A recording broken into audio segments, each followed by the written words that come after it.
स्काला cover कर रहे थे, तो स्काला की कुछ और चीज़ जानेंगे। स्काला विद स्पार्क के बारे में कवर करेंगे। डेटाबेस का यूज़ कर रहा हूँ, आप उबंटू मशीन का भी इस्तेमाल कर सकते हैं अपने हिसाब से।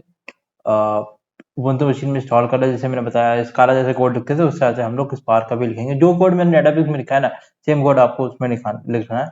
इंटेलिजे का इस्तेमाल कर सकते हो, इक्लिप्स का इस्तेमाल कर सकते हो, वीएस कोड का इस्तेमाल कर सकते हो अपने हिसाब से। अभी स्काला की चीज बना रहे हैं, सेम इसी तरह के डुप्लीकेट मान के चलो पाइस्पार्क में भी बना के रखा है, तो पाइस्पार्क वाली सीरीज फॉलो कर सकते हो, क्योंकि यार हमें पाइस्पार्क भी फॉलो होता है, स्काला भी फॉलो होता है, और इंडस्ट्री में आपको आर भी फॉलो होता है। तो आर का भी आने वाले सेशन में कवर करेंगे। बाय द वे मैं सोच रहा हूँ कुछ एसपी और कोड रजिस्टर वाली सीरीज को कंटिन्यू करूँ ही अभी ना करूँ, आप कमेंट करो। अभी कंटिन्यू करूँ कि बाद में कंटिन्यू करूँ? मैं सोच रहा था कि बाद में कंटिन्यू करूँ rather than first I was preferring like कि मैं स्काला और ये डाटा इंजीनियरिंग वाला जो भी सीरीज है उसको कंप्लीट कर लेते हैं, उसके बाद थोड़ा डीएसए की कुछ मेन टॉपिक्स और भी थोड़ा बाकी डीएसए का उससे कवर करते हैं, उसके बाद स्काला स्पार्क कवर करेंगे। अब कमेंट करो पहले। अब मैं प्रेजेंट कर देता हूँ और प्रेजेंट फुल स्क्रीन पे कर देता हूँ और प्रेजेंट पे क्लिक कर देता हूँ थोड़ा सा। तो आज का टॉपिक क्या है, देखो मैप और पेड़ आइडेंटिटी में क्या डिफरेंस होता है उसके बारे में आज कवर करेंगे। ठीक है, यूज तो हम लोग दोनों यूज करते हैं, बट कब क्या यूज करना होता है और उसके क्या रीजन, मतलब क्या चीजें होती है पेयर आइडेंटिटी और मैप के बारे में, वो आज कवर करेंगे इस वाले वीडियो में। चैनल पे नए हैं तो सब्सक्राइब कर देना और लाइक कर देना। वीडियो को स्टार्ट करते हैं। In Apache Spark Scala both pair identity and the map transformation are fundamental concepts for processing distributed data. RDD prefer किया जाता है या फिर आपको आपका डेटा फ्रेम प्रीफर किया जाता है? कमेंट करो आप। पहले अब बात करते हैं इसके बारे में बात करते हैं। however however they serve different purposes and are used in different scenarios। ठीक है, अब पेयर आइडेंटिटी के बारे में थोड़ा, यहाँ पे नेक्स्ट कैसे जाऊंगा, यहाँ पे जाऊंगा। Pair identities are identities in which each element is a key value pair. ठीक है, की वैल्यू पेयर होता है। आपने टपल देखा होगा ना, टपल में की एंड वैल्यू होता है। सॉरी, टपल नहीं, बात नहीं कर रहा हूँ, डिक्शनरी की वैल्यू पेयर होता है। Hash set, sorry hash map बोलते हैं, हैश मैप सुना है ना, हैश मैप की वैल्यू पेयर होता है। उस तरह से आरडीडी भी एक की वैल्यू पेयर होता है। Pair typically represented are key value tuple. Keys are use for, किस लिए यूज होता है? For grouping, joining and aggregating data. आवाज बहुत हो रही है, बैकग्राउंड नॉइज हो रही है यार, बेयर करें इसको। तो वाले को बहुत चुल होती है, बहुत आवाज करते हैं ये लोग।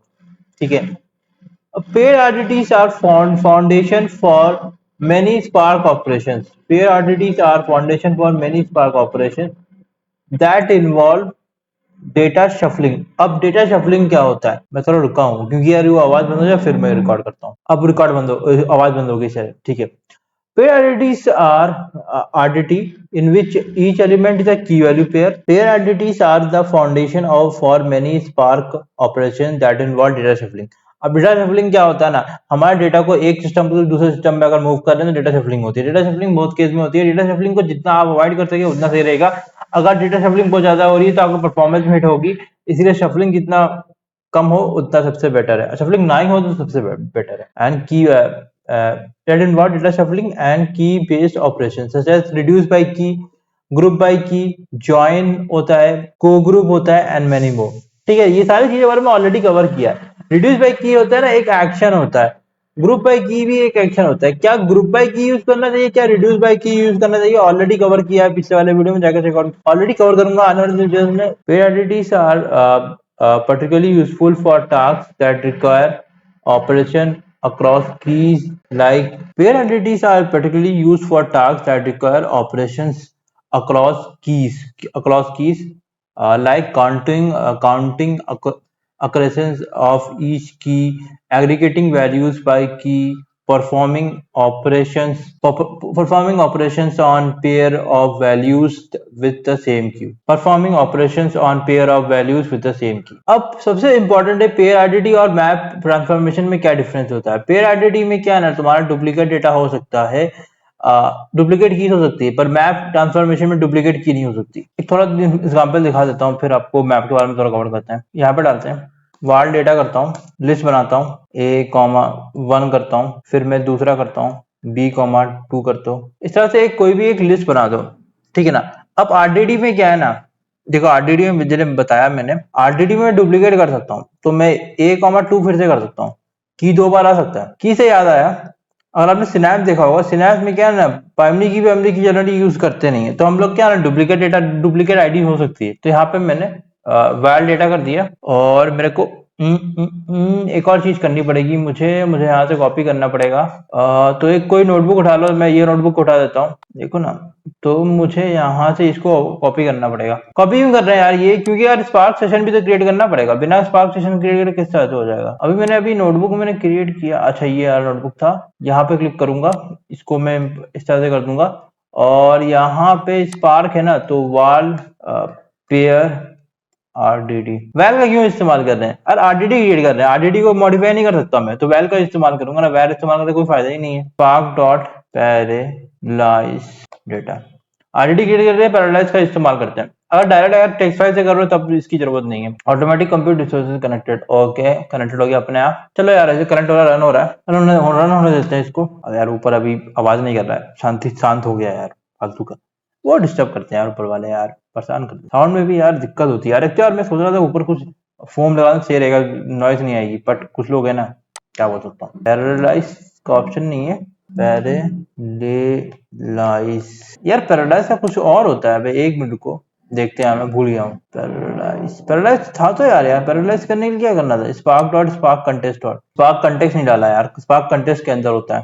और थोड़ा बहुत बैकग्राउंड नॉइज आ रही है, बेयर करो, सुधरने नहीं वाले, कुछ लोग सुधरते नहीं है। पैरेलल पे कर रहा हूँ, मेरा ऑलरेडी डेटा बन गया। अब मैं इसको डेटा को देखना है, तो क्या करना पड़ेगा, डिस्प्ले करना पड़ेगा। हम तो डिस्प्ले करते हैं, display pair RDD, display RDD, okay. यार मैं भूल गया हूँ, मैं यार डेटा फ्रेम इस्तेमाल नहीं कर रहा हूँ यार, आरडीडी का इस्तेमाल कर रहा हूँ। आरडीडी में इस तरह से नहीं करना पड़ेगा, आरडीडी में किस तरह से करते हैं मैं बताता हूँ तुमको।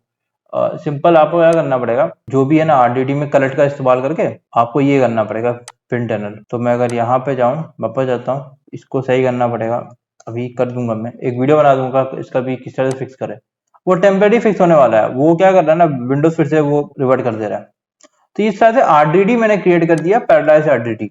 अब पैरेलल आरडीडी, पेयर आरडीडी में क्या होता है ना, में डुप्लीकेट कीज भी रहता है, पर मैप में डुप्लीकेट की नहीं रहता। अब मैप ट्रांसफॉर्मेशन के बारे में जान लेते हैं थोड़ा सा। तो map transformation applies a given function to each element of an RDD independently regardless of key where key value pair. मतलब डुप्लीकेट डेटा हो सकता है कीज, सॉरी डुप्लीकेट डेटा नहीं हो सकता कीज में, हाँ डुप्लीकेट कीज नहीं हो सकती। It does not require a key value pair as input, and it does not change the structure of the data. The map transformation is used when you want to transform each element of an RDD individually, regardless of its association with other elements. It is often used for data cleansing, feature extraction, or any operation that does not depend on relationship between elements. अब यहाँ पे एक और मैं list create कर देता हूँ, वापस जाऊंगा, एग्जिट करने का ऑप्शन नहीं है क्या, एग्जिट। तो क्या करूंगा, एक वाल एमबी नामा कुछ बना देते हैं, लिस्ट क्रिएट कर देता हूँ 1 2 3 4 5, लिस्ट मैंने क्रिएट कर दिया। वाल आरडीडी बना दो, आरडीडी किस तरह से होगा, स्पार्क डॉट कंटेक्स्ट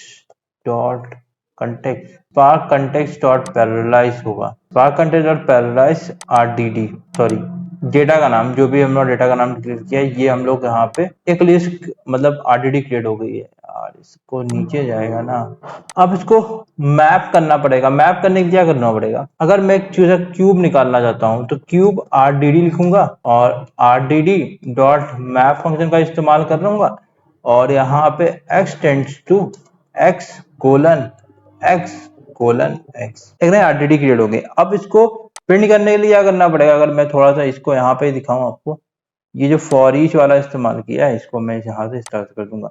कलर एक एक्शन होता है, तो आपको समझना पड़ेगा यार, नीचे जाना पड़ेगा, और 1 8 7 और 6 25, देखो 5 25 निकालना, 1 1 1 1 1 2 2 4 4 2 8, और 3 9 9 81, 3 9 9 9 27 यार, किस तरह से कर रहे हैं यार, गलत कर रहे हैं, ठीक है ना। तो ये क्यूब भी निकल गया था। तो इसे मैप के बारे में जान लिया हम लोगों ने, मैप ट्रांसफॉर्मेशन क्या था और आरडीडी ट्रांसफॉर्मेशन क्या है। बेसिकली आरडीडी, पेयर आरडीडी और मैप में ये डिफरेंस है, पेयर आरडीडी में डुप्लीकेट कीज हो सकती है, मैप ट्रांसफॉर्मेशन में डुप्लीकेट कीज नहीं होती है। अब थोड़ा और समरी जान लेते हैं, फिर एंड करते हैं वीडियो को। Use pair RDD key value pairs when you need to perform key based operation, grouping, aggregation और joining data based on keys. Pair RDDs are essential for many Spark transformation and actions. Use the map transformation when you want to apply a function independently to each element of the RDD without regard to the key value pair. This is commonly used for data processing and data pre-processing. This is commonly used for data pre-processing and future engineering. Both concepts are valuable in Spark, and choosing between them depends on the specific needs you want to accomplish. Often, a Spark application will use both map and pair RDDs and different within at different stages of data process. तो ये दोनों चीजों के बारे में जान लिए। अगले वीडियो में रिड्यूस बाय की एंड ग्रुप बाय की के बारे में जानेंगे। तो वीडियो को भी एंड करता हूँ।